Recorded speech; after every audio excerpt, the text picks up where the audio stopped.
Good morning from Oklahoma. I'm Dave Deken with a look at what's happening in agriculture and rural life across our great state in this episode of Red Dirt and Round Bales. Some roads don't look like roads. They don't have yellow lines. They don't have stop signs. They don't kick up dust behind a pickup. Some roads instead are brown water, pushed slow by a towboat, sliding past cottonwoods and riprap and loading docks. And in Oklahoma, one of the most important roads we've got is a river. You know, it still surprises people to hear this, but Oklahoma has a port. Not just a fishing dock, not just a boat ramp, a real working port. The Tulsa Port of Catoosa sits up near the Verdigris River, north of Tulsa, and it is the head of navigation for the McClellan-Kerr Arkansas River Navigation System. That is a big name for what it is. A heart, a simple idea. Take Oklahoma commerce, wheat, soybeans, fertilizer, steel, machinery, crop inputs, and give it a way to reach the Mississippi River, the Gulf of Mexico, and from there, the world. Now here's where the story gets interesting. The Arkansas River was not naturally built for this kind of traffic. It could flood you one season and leave you looking for sandbars the next. For generations, people dreamed of making it dependable, of turning a difficult river into a working river. That dream took surveys, politics, engineering, tax dollars, patience, and a whole lot of persistence. Congress authorized the project after World War II. The U.S. Army Corps of Engineers went to work. Locks and dams were built like steps on a staircase. And in 1971, President Richard Nixon came to Catoosa to dedicate the system. Take all of that in for a second. A landlocked state standing there with barges tied up to the dock saying, "We're connected to the ocean now." That, my friend, changed the map. The McClellan-Kerr system runs about 445 miles through Oklahoma and Arkansas. It ties the Verdigris, Arkansas, White, and Mississippi rivers together. 18 locks and dams help lift and lower freight across hundreds of feet of elevation. It's one of those things that most folks don't think about because when it works quietly. But every bushel of wheat knows the value of a cheap ride. And so does every farmer buying fertilizer. The port's grain facilities can store millions of bushels and move grain fast when markets are ready. Now that matters in wheat country, because wheat is not just a crop in Oklahoma. It's a rhythm. It is fall drilling and spring worries. It's watching the sky in May. It is harvest crews, elevator lines, test weights, protein, price boards, and farmers doing math at the kitchen table. It's a way of life.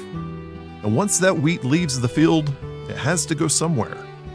Some of it feeds cattle, some of it feeds mills here at home, but about half of the Oklahoma wheat crop has its eyes on distant places: Mexico, Central America, Asia, Africa, and every market where bread begins with grain from the plains. The Port of Catoosa helps make that possible. A barge may not be fast, but it is patient. And for heavy bulk freight, that patience can save money. Tulsa Port says a single towboat moving about 1,500 tons can take the place of about 60 trucks, or 15 rail cars. That means less highway congestion, less fuel burned per ton, and another option when rail and trucking rates squeeze the margins. And we all know margins matter. They matter when wheat prices fall. They matter when diesel climbs.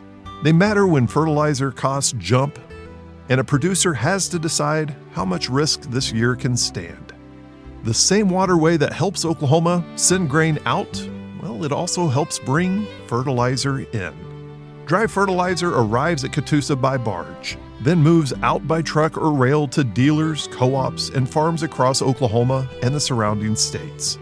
That fertilizer may have traveled a long way before it ever reaches a wheat field near Enid, a pasture near Pawhuska, or a row crop operation down along the Arkansas River Valley.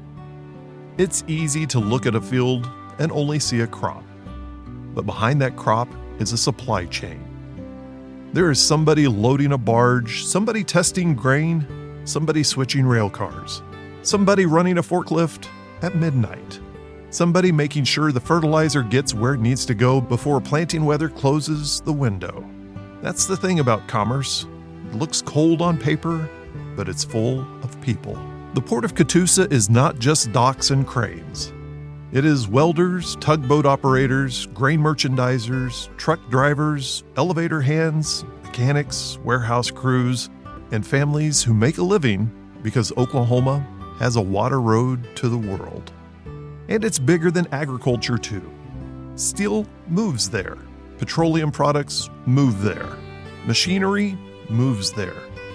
Giant industrial pieces too large for a regular highway can be rolled straight onto a barge.